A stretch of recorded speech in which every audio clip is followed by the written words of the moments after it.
Hi there folks. Yeah, I thought I'd better do an update. Here I am in the soundproof cabin. I've decided to try to improve a little bit the camera quality, and you know, I haven't done much, but yeah, here we go. It's a test. It's just a lot more hassle than the little webcam, and so it's taken me a little bit longer to get around to making videos and stuff. I've been trying to use other cameras. I wanted to go outside. It was lovely snow. I mean, it's been like minus 25 or something around here, and all the pipes froze and everything froze, so life froze for a bit, you know. And now we've got 2012, and so it's an interesting year, you know. It's an interesting kick-off to the year, because what I've noticed really at this time is the changes, for example, in YouTube and Google and everything, changing the privacy policies. March the 7th is coming up, and so there's a little bit of mystery surrounding what's going to happen. We've already noticed changes with the new YouTube design that, well, I don't know if it's just me, it's probably not though, but I can't find other people's subscribers, you know. I don't know who's subscribed to who. I can't find it very easy to find out who's subscribing to my channel. I noticed 2 more people subscribed, so thanks to any new subscriptions and any comments and stuff, you know. And if you've got any questions or issues you want me to talk about, then just go for it.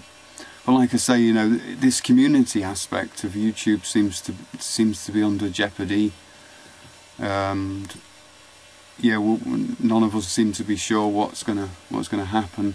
I mean, I have myself opened a new channel up at zipcast.com. That's zipcast.com. The Zipcast's really running quite slow. Maybe it's under attack, you know, maybe. But I support anyway. You know, I think YouTube's great, and I don't want to get on. If they want to change their design, that's up to them, you know. It's maybe good. Maybe the platform's got a different usage then into the future, and people who want to make freedom videos and stuff, you know, we could put them videos somewhere else, you know. So it don't matter.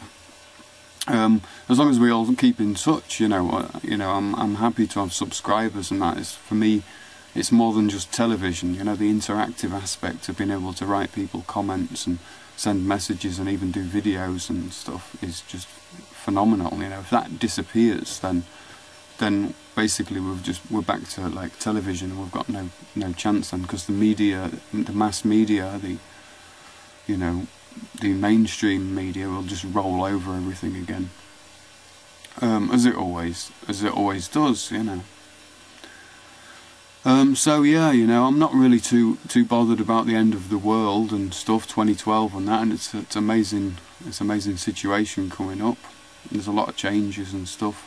And what I find out really interesting, and I'll go into this subject on other videos, but one thing's amazing is, like, I've never seen a date have so many different occurrences attached to it. You know, what will happen? What is it? Is it, you know, are the aliens coming? Are we going to get hit by Planet X, or, you know, is the sun going to explode? Or, you know, there's about a good, I think I know about 20 different, you know, and they've all got, you know, depth to them. But personally, you know, I think that it's a kind of an individual process, really, because everybody's good at something else. Everybody's got different passion. Everybody's an individual, of course. So how can we expect to kind of unite in an idea? And I think that's where it goes then, is just, you know, people realise that you know, it's all just an idea, you know, and that it's up to you to, like, work out what your own idea is, what your own image of the world is, or whatever. But we'll get into that later.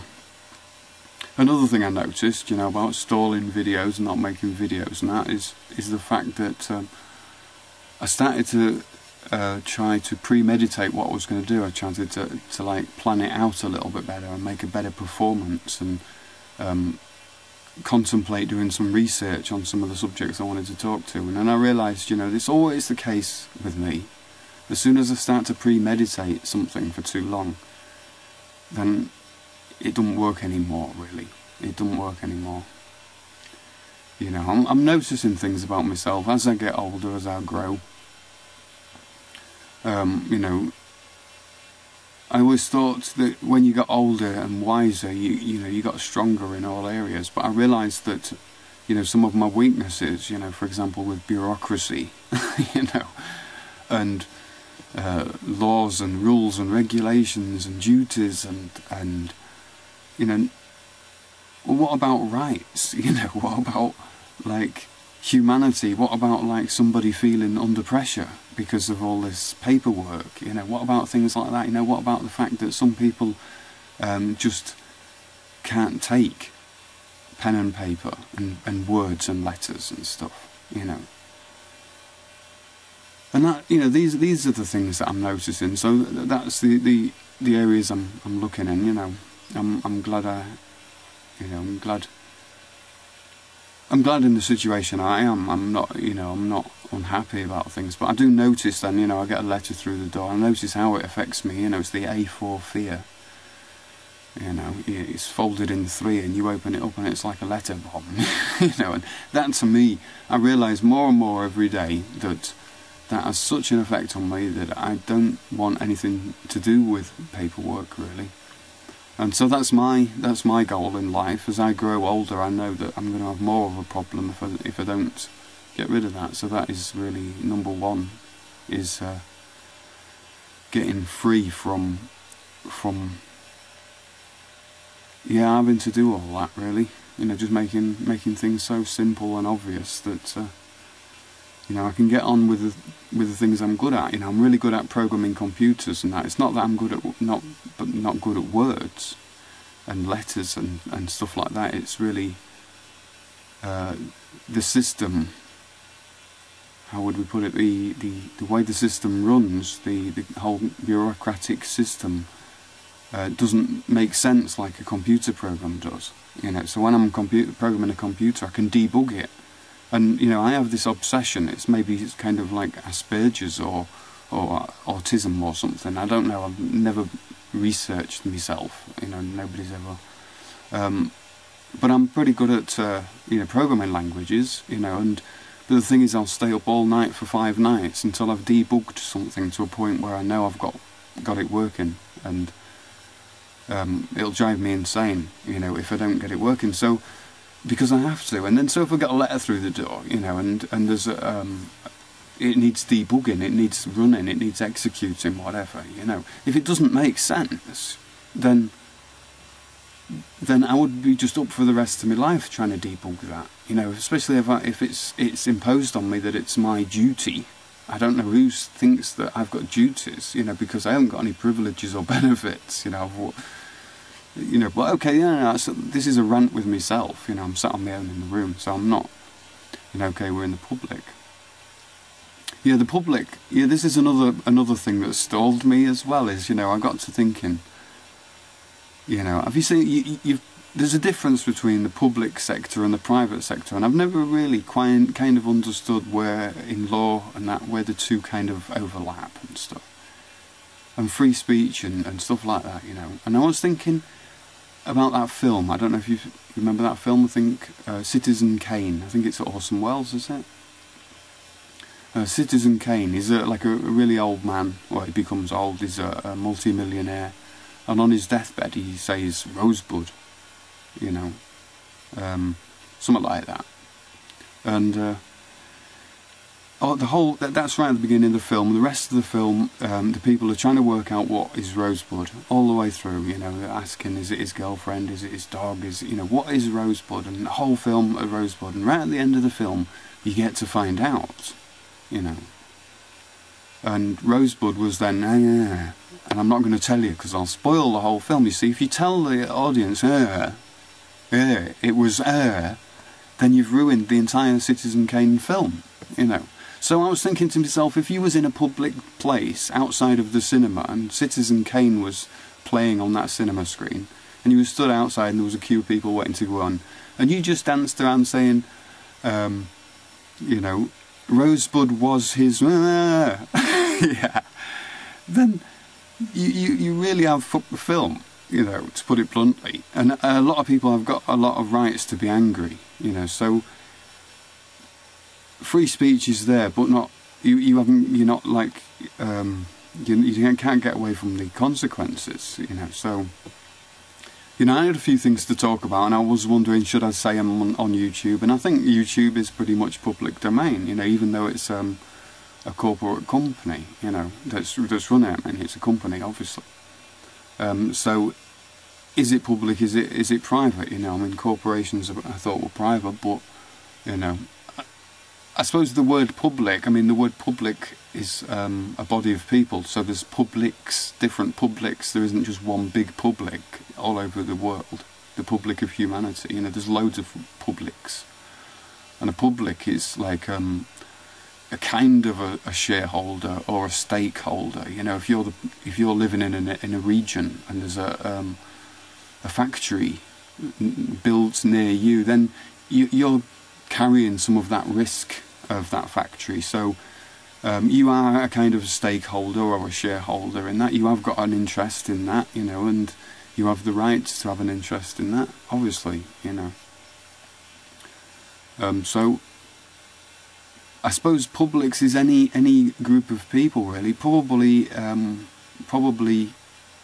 defining the beneficiaries of the, you know, the